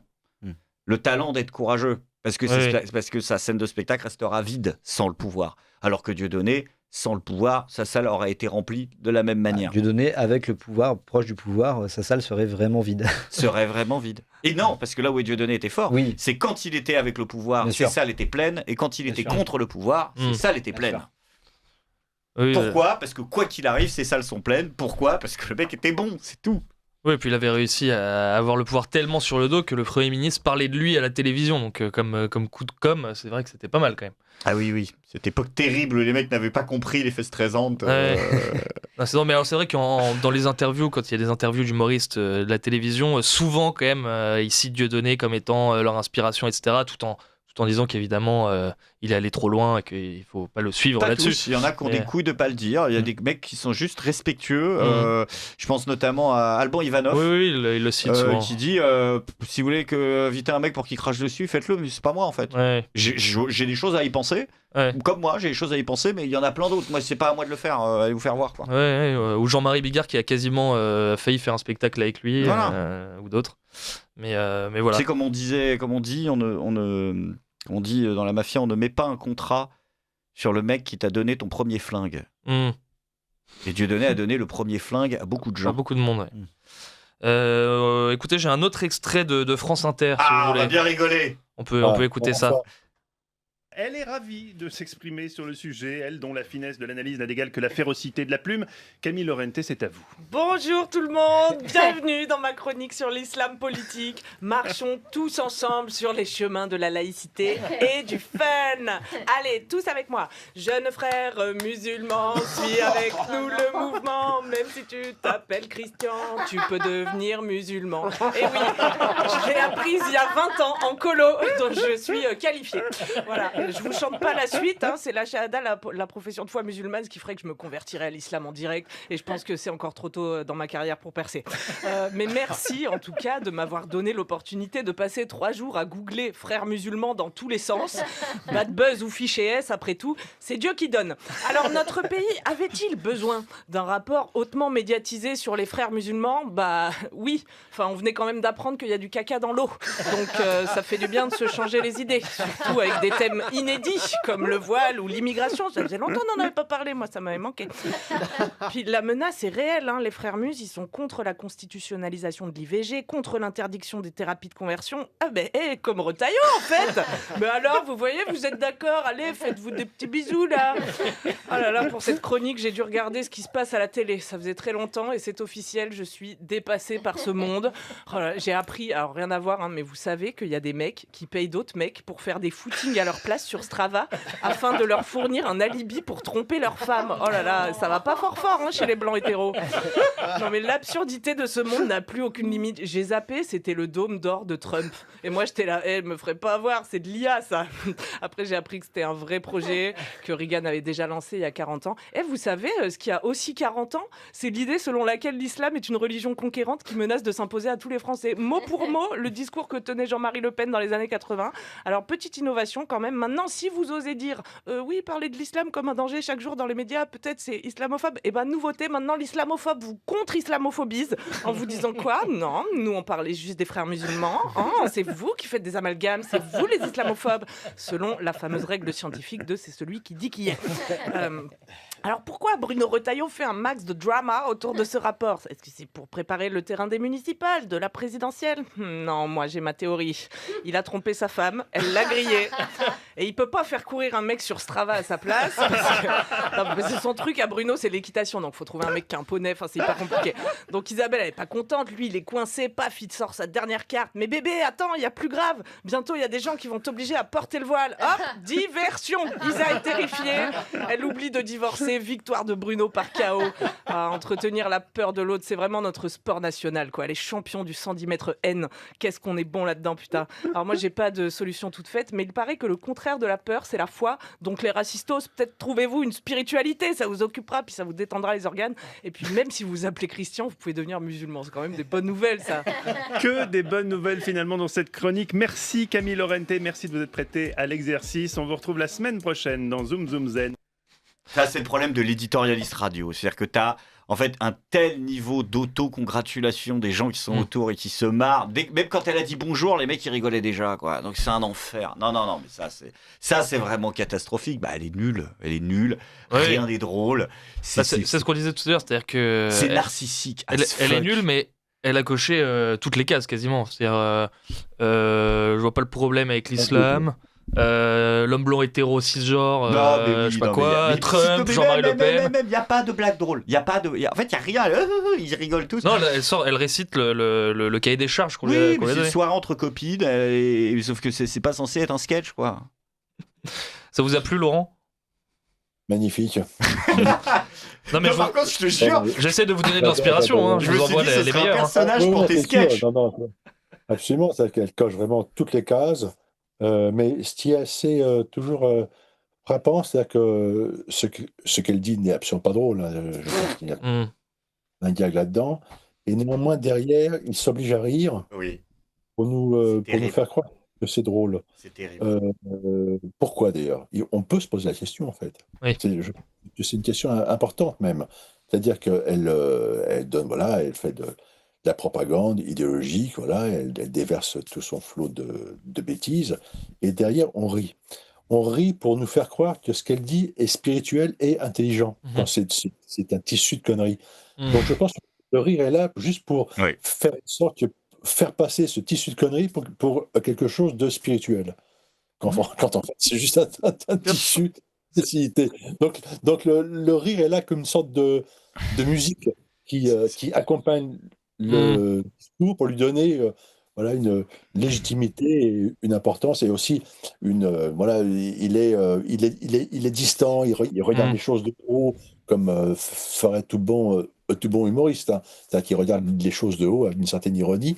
Là, il n'y a aucune ironie, et on fait croire qu'il y a de l'ironie pour nous faire croire que ceux qui écoutent sont intelligents quand ils sont juste des moutons. En fait, c'est une technique perverse en réalité, très très très perverse. Mais tu sais quoi, ça me fait penser à un truc, ou alors je n'ai pas, si, parce que j'ai tout vu, mais tu n'as pas, à mon souvenir, de personnage, parce qu'il faudrait d'humoriste nul. Ah oui. Ça pourrait être très bon dans un sketch à l'arrache. Une nana ou un mec qui est persuadé d'être bon et qui enchaînerait un personnage d'humoriste. Tu fais quoi dans la vie? Tiens, comme tu fais souvent un date, moi je suis humoriste, je suis vachement engagé dans l'humour. Avec les autres qui rigolent derrière. Et tu luttes contre... Alors soit tu fais un truc radio, mais même en 1-1 dans un date, tu vois, et tu luttes contre quoi? Je suis très engagé, moi je lutte contre le patriarcat. Il y aura un truc génial à faire avec des... Et tu peux me faire une blague pour... Ah ben d'accord, donc ça c'était une blague. Mais c'est quoi la différence avec un truc sérieux? Je sais pas, mais t'aurais un truc... T'as pas fait, je crois, le personnage de l'humoriste nul. Eh bien, si, je l'ai fait. Tu n'as pas vu toute mon œuvre, Greg, c'est pour ça. Mais néanmoins, c'est vrai que je peux le refaire. C'est pas vrai, je l'ai loupé celui-là. Je l'avais fait pour la réélection de Trump. J'avais fait justement une humoriste qui commente Trump. Je donnais les clés pour réagir contre cette réaction épouvantable qui allait mettre le feu aux poudres. Ah merde. C'est désolé. Et donc, il y avait en effet le personnage de l'humoriste qui essayait de faire passer son message via de l'humour, comme on l'a entendu à l'instant. Et c'était d'un pathétique épouvantable. Ah merde. Désolé, autant pour moi. C'est tellement inspirant. Ce sont des personnages tellement minables que voilà, ils en deviennent des personnages de comédie, malgré eux, quoi. C'est le principe...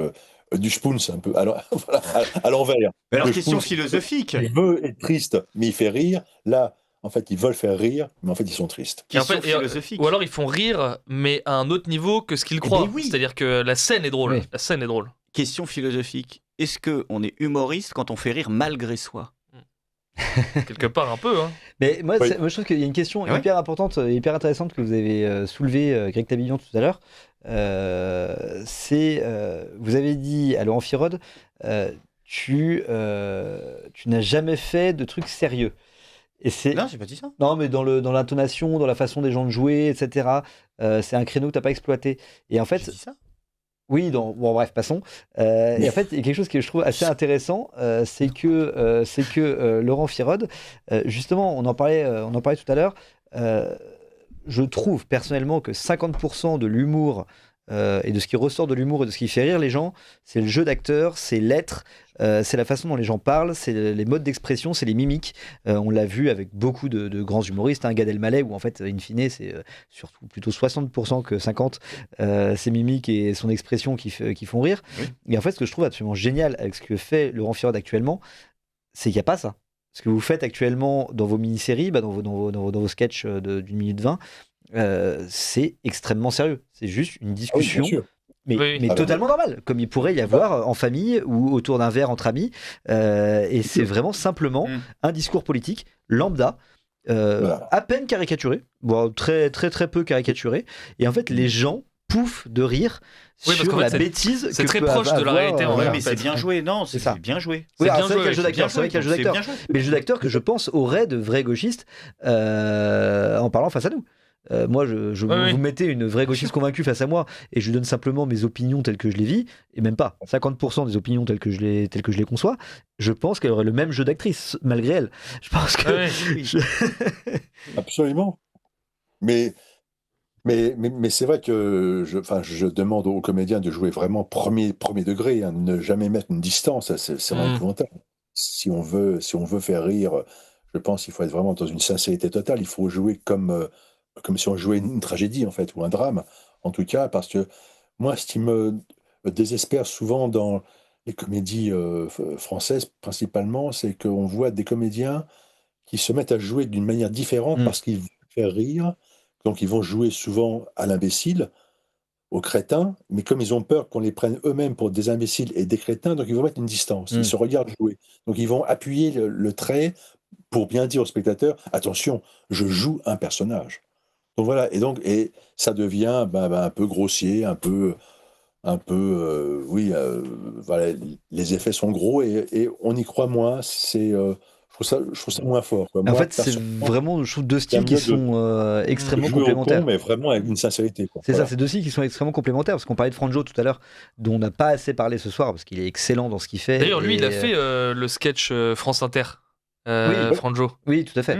Mais en fait, lui, il fait ça. Il fait Avec Félix Jean, lui il a avec fait un seul, excellent humoriste alors lui avec aussi. un seul personnage. Parce que lui, il fait le mec de droite, il fait le neutre, et le neutre, en fait, le bon Patrick du PMU qui observe le débat et qui comprend pas ce qui se passe, et il fait le mec de gauche. Et il observe avec trois personnages qui sont lui-même la rencontre. Et c'est génial parce que du coup, il appuie évidemment les caricatures de l'un comme de l'autre. Et in fine, comme vous le dites, ils sont tous caricaturaux. Alors que vos personnages sont en fait exactement des schémas de pensée d'un bord comme de l'autre. Et celui qui regarde l'épisode ne peut se faire une opinion qu'à l'aune de sa propre interprétation. Voilà, absolument. C'est-à-dire que c'est juste un condensé de bêtises, mais dit avec une sincérité absolue, une conviction totale. Et je pense que cette bêtise, tout d'un coup, jaillit sur le regard du spectateur. Pas tous, hein. Il y en a certains qui ne comprennent pas la direction.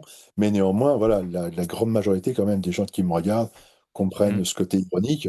Mais en effet, c'est une ironie qui se veut absolument pas caricaturale, en fait, hein. C'est juste un condensé, un concentré de bêtises, en fait. Voilà. Oui, et puis ce qui est drôle, c'est ce concentré de bêtises, effectivement, dit par quelqu'un qui se prend très au sérieux. Donc il y a quand même ce jeu de cette personne qui se trouve très importante et très intelligente de dire ce qu'elle dit. Comme à peu près tous les crétins qui sont toujours très c'est extraordinaire. Voilà, évidemment, donc ça c'est une facilité, bien sûr. Pour sortir des poncifs pas possibles, ils ont l'impression d'avoir réinventé, d'avoir découvert la Lune, je sais pas quelle expression, mais... Mais ça c'est intéressant, les personnes qui ne comprennent pas l'humour, et je pense que, bon, allez, on va se faire plaisir, il nous reste 20 minutes. Je pense qu'il y a un segment quand même sur lequel on n'a pas tapé, qui mérite quand même qu'on lui tape dessus. Allez-y, c'est les gens de droite qui sont totalement hermétiques à l'humour, eux aussi. Et vous voyez, moi, il y a un artiste. Alors, je ne vais pas le citer en exemple parce que là, dernièrement, il a fait la promotion des Frères musulmans. Mais Walid Jabari, qui a un canal rebeu de poche sur Instagram et qui est rentré au Jamel Comedy Club et qui a fait des chansons extrêmement drôles sur l'ère du Roi Lion, notamment sur Marine Le Pen, sur la condamnation de Marine Le Pen, sur Éric Zemmour, etc., qui faisait dans la scène des hyènes dans le Roi Lion, qui représentait les soutiens de Zemmour. Mais c'est chanté, c'est bien chanté, c'est drôle. C'est pas Frédéric Fromer en mode Jésus, t'es pédé. Voilà, c'est ça. Non, c'était très bien trouvé, c'était très drôle. J'ai beaucoup rigolé devant ces vidéos et j'ai regardé les commentaires. Et en fait, c'est des gens avec le petit drapeau français en pseudo qui viennent lui tomber dessus. T'as parlé de Marine Le Pen, tu parles de mon gang, j'écoute même pas les paroles, je te crache dessus pendant. Il y a des dizaines et des dizaines de commentaires haineux, dès qu'il y en a un qui trouve le filon, tout le monde arrive. Et en fait, le fait d'être de droite, on clash sur les gens de la gauche qui veulent nous cancel. Hop, 1 euro dans le cochon. Pire. Et c'est pire. T'as même des mecs de droite qui vont trouver que les gens qui font de l'humour de droite doivent être virés du truc Parce que la droite, c'est sérieux, c'est pas un truc de Ah oui, gauchiste, bon, là. débile, crétin. T'as vraiment toute cette vague aussi des mecs de droite qui disent non, nous on doit être le camp du sérieux, faut pas d'artistes, faut pas de machin, c'est des métiers de saltimbanque et de... Ou quand Gaspard Proust est arrivé, qu'est-ce qu'il fait à ce gauchiste, et puis finalement il est bien, mais en fait c'est vraiment une histoire d'allégeance. C'est pas, en fait, on s'en fout de ce qu'il raconte. Ouais. C'est est-ce que t'es chez nous? Est-ce que tu t'es mis à genoux devant le prince et que t'as été adoubé? Si tu l'as fait, t'es chez nous. On s'en fout de ce que tu racontes et on va dire à nos cousins de te regarder. On va transférer tes vidéos sans les regarder. Mais si tu t'es pas fait adouber par le prince, t'es pas de chez nous. C'est bête et méchant et c'est d'une pauvreté intellectuelle. Non, mais ça je pense aussi que faut dénoncer. mais en fait ça s'explique, je pense, en partie par le fait que effectivement tu vas avoir 50 humoristes qui vont faire une blague sur Marine Le Pen, donc t'en as 40 qui vont pas être marrants parce qu'en fait ils le font et ils sont invités parce qu'ils font la blague sur Marine Le Pen. Elle est pas drôle, mais voilà, ça fait partie du cahier des charges. Et t'en as 10 qui vont être marrants en faisant la blague sur Marine Le Pen, et tu vas avoir cette frange de la droite qui va se dire ça fait là sur toute la semaine j'en ai entendu 40, là c'est la 41e, c'est bon, on a compris. Sauf que effectivement peut-être que parfois on peut aussi critiquer la droite en étant drôle, bien sûr. Et il y a des très bonnes parodies d'ailleurs de Gaspard Pro sur CNews là, qui sont excellentes Oui, aussi. bien sûr. Et Émeric Lompré, je vous en parlais. Alors lui, c'est un militant de Poutou revendiqué qui est parti de France Inter chez Nova avec Meurice. Il y a à peu près un sketch sur 3 qui est drôle.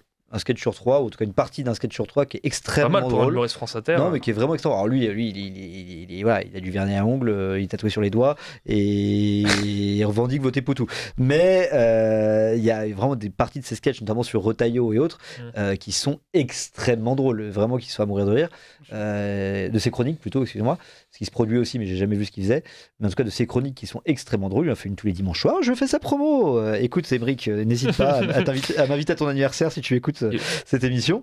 Mais en effet, le reste du temps, alors littéralement, il se vante d'être sous drogue, il bave, il se crache dessus, il sort des obscénités, et c'est pas drôle. Mais de temps en temps, il s'est fait preuve d'une pointe d'esprit et d'humour qui est extrêmement drôle, et c'est un vrai plaisir à l'oreille. Personne n'est bon tous les jours. Oui, bien sûr.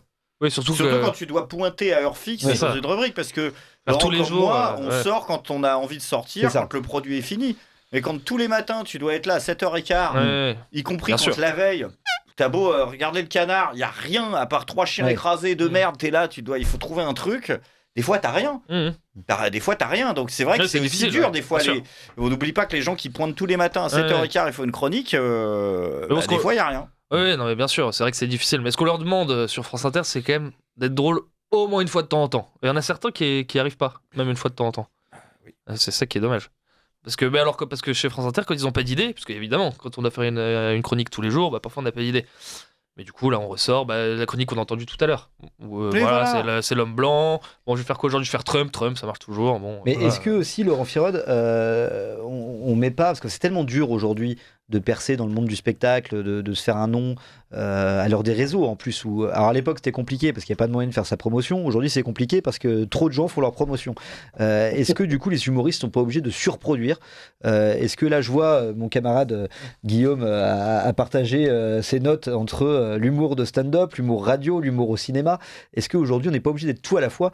On voit des gens de Studio Bagel qui commencent sur YouTube, qui passent à la télé, qui ensuite enchaînent sur des films, des longs métrages.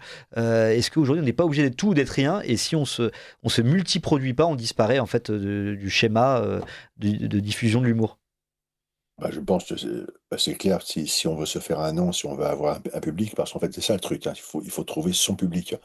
Pour trouver son public, en effet, il faut les réseaux sociaux en priorité, je dirais. Après, pour déboucher sur la scène, ou alors des films ou des pièces de théâtre même.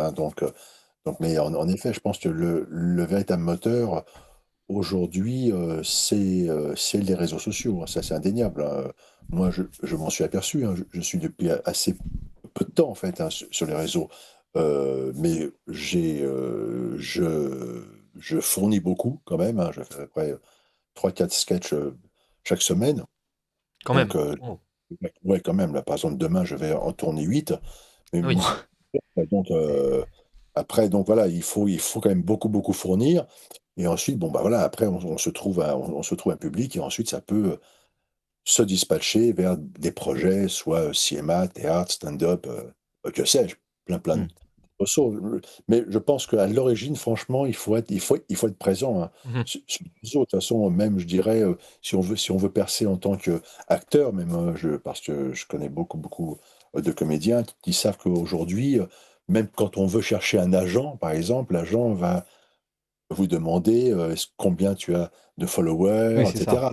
Voilà, donc on est dans un monde qui a complètement changé à ce niveau-là. Donc ce sont des choses vraiment prioritaires. Est-ce qu'il y a toujours comme on pourrait voir chez des politiciens ou des économistes, ce stempel cours Florent qui compte autant qu'une sortie d'HEC ou de l'ENA, ou est-ce que c'est un peu révolu et on est revenu là-dessus? Non, ça c'est complètement terminé. Hein. Depuis finis, la ça. mort de ce malheureux Florent. Moi j'ai donné des cours à Florent à l'époque de Florent. Maintenant c'est une usine Afrique. Hein, donc tout le monde le sait en plus. Hein, donc voilà. C'est Après, pas nouveau. Hein. Et c'est vraiment pas nouveau. Hein. Déjà, à l'époque de Florent, c'était une usine Afrique, mais maintenant, c'est une méga usine Afrique. Voilà. Après, voilà, même moi, je crois qu'ils ont 6 000 élèves. Donc ou 7 Ah oui, 000, oui, je crois. oui, d'accord, mais c'est énorme. Non, mais C'est énorme. Vraiment énorme. Donc voilà, c'est un truc de fou. De mon temps, moi, il y a un V700 des élèves. Hein. Ah oui, Quand même. d'accord, ça a rien à voir. Non. Ça a quand même beaucoup évolué. Non, je pense qu'aujourd'hui, pour réussir en tant que comédien, mieux vaut avoir un nom, hein, une famille, en fait. Hein, voilà. Mais ça, être un fils d'eux ou faire partie du sérail. Et la transition Voilà, est toute trouvée parce exactement. que vous avez fait un petit sketch là-dessus sur la façon dont est distribué l'argent des Français pour produire les films. Ouais. Je propose qu'on l'écoute et puis on en reparle après. Moi, écoute, moi, je suis toujours étonné de voir autant de films français qui coûtent une blinde et qui rapportent rien. Je comprends pas. Tu pourrais m'expliquer? Tu bosses dans le cinéma, toi, non? Bien sûr, moi je bosse même au CNC, au Centre National de la Cinématographie. Donc, c'est moi qui distribue un peu les subventions, donc oui, je peux le faire, bien sûr. D'accord. Et tout cet argent-là, il vient d'où, en fait? Alors, bon, c'est un peu complexe, mais le principe qu'il faut savoir, c'est que c'est juste une taxe sur les billets d'entrée. Qui dit taxe, dit État. C'est ça. Ok. Et toi, comment t'es arrivé à ce poste? C'est pas le propos. Bon, moi j'ai été nommé par un ami, mais... Et ces projets-là que toi tu aides, tu mettrais de l'argent dessus, toi, si c'était ton argent ou pas? Bien sûr que non, puisque ce sont des films qui ne sont pas rentables. C'est pour ça qu'il faut les aider. Mais pourquoi on les aide alors si on sait déjà qu'ils ne sont pas plébiscités par le public? Eh bien parce qu'on considère que le public ne pense pas comme il faut. Il faut l'éduquer. Il n'a pas bon goût, il est dans l'erreur. Mais comment on sait que vous avez bon goût? Eh bien parce que nous, on est des professionnels. On a acquis l'expérience. Oui, mais cette expérience n'est pas vraiment une expérience, puisque votre travail n'est pas jugé sur le succès ou le non-succès de vos entreprises. Toi, par exemple, t'as toujours travaillé pour des films subventionnés qui n'ont jamais été rentables. Là, tu as résumé parfaitement ce qu'est l'exception culturelle à la française. On aide des gens qui pensent bien, des gens de notre clan, de notre famille, bref, voilà, pour qu'ils puissent réussir à vivre de leur travail grâce à notre argent. Mais elle est où la culture là-dedans? Attends, qui te parle de culture? Non, moi je te parle d'économie, je distribue de l'argent, mais dans ça, la culture c'est un prétexte pour distribuer de l'argent. Nous, on agite le spectre de la fin du cinéma français pour pouvoir, tu vois, se partager la thune qu'on a collectée. C'est très simple en fait. Non, il faut réussir à donner des gages. Non, faire croire qu'on défend une liberté d'expression menacée, faire croire qu'on défend une exception, qu'on est contre la réaction, contre l'obscurantisme. Il faut réussir à écrire des films militants, engagés, pour qu'ensuite on puisse vivre tranquillement en se répartissant de la thune, sans que ça se voie, parce que sinon ça ferait jaser. D'accord, donc c'est pour ça qu'il n'y a que des films qui font des bides en fait. Oui, c'est même le principe, hein. Il faut qu'il y ait des bides pour qu'on puisse défendre l'exception culturelle, pour qu'on puisse se répartir l'argent. S'il n'y avait pas d'échec, on ne serait pas là. Dans quelle mesure c'est exagéré ce que raconte ce non, monsieur? ce n'est absolument pas exagéré. Mais rien. Là, c'est vraiment un constat totalement sincère. Hein, voilà, donc voilà. Je dirais qu'il n'y a aucune ironie. Il n'y a même aucune ironie. Il n'y a pas de blague dans le sketch. Il n'y a aucune blague. C'est la vérité, quoi. Mais la vérité est tellement effarante. Elle peut être tellement mieux vaut en rire, en effet. Mais en tout cas, il faut en être conscient. C'est pour ça que j'ai voulu faire ce sketch, parce que j'avais pas mal de remarques de gens sur les réseaux sociaux. Ils me disaient, mais le CNC, ça marche comment? Le CMA, patati patata. Je me suis dit, bon, à un moment donné, il faut que je dise comment ça marche réellement. Et en effet, cette magnifique exception culturelle française, là, juste pour engraisser une bourgeoisie qui ne veut pas perdre ses privilèges. Basta, ce n'est que ça. Pas d'autre. Oui, c'est vraiment comment dire, l'outil de l'État, du pouvoir pour diffuser sa propagande. Enfin, c'est vraiment pas autre chose. D'ailleurs, ce qui est bien, c'est que c'est notre argent. C'est là où on est content. C'est ça, voilà, tout à fait. Mais voilà, donc après il donne des gages, comme le dit Thomas Séraphin dans le sketch, il donne des gages en disant on défend des idéaux, etc. Mais en fait, ils défendent surtout leur gagne-pain. Hein. Oui, c'est ça, oui.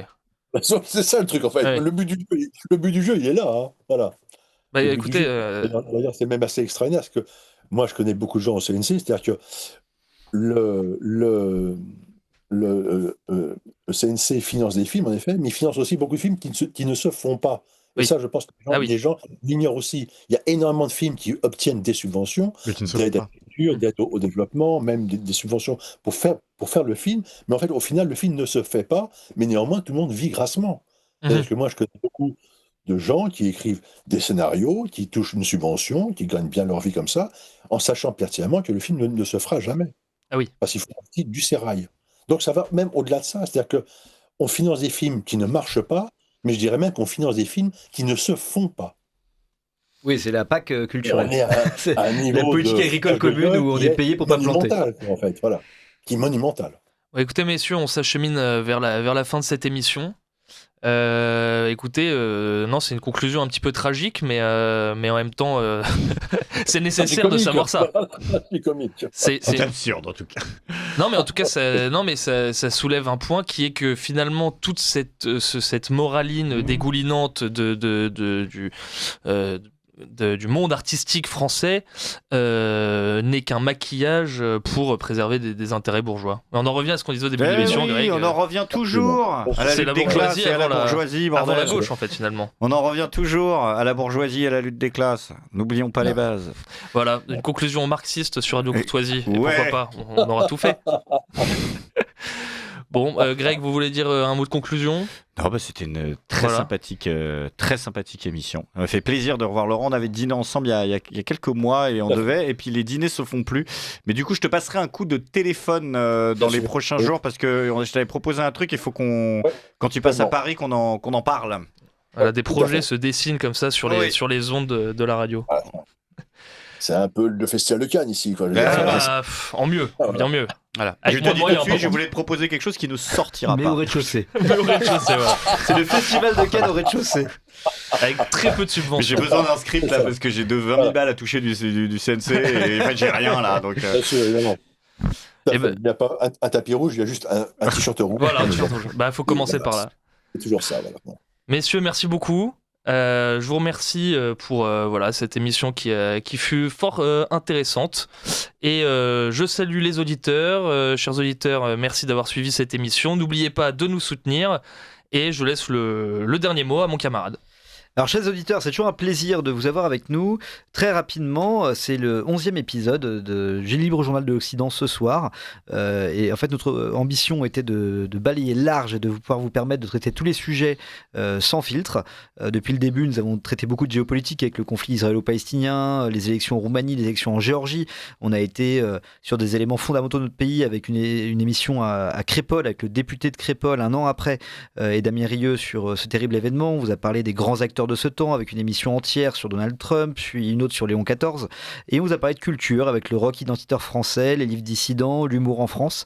Alors restez avec nous et continuez à découvrir tous ces aspects qu'on va travailler avec mon camarade Guillaume pour aller au plus profond de ce qu'on peut vous proposer sur Radio Courtoisie, cette radio qui nous donne tant de liberté. Merci à vous et bonne soirée.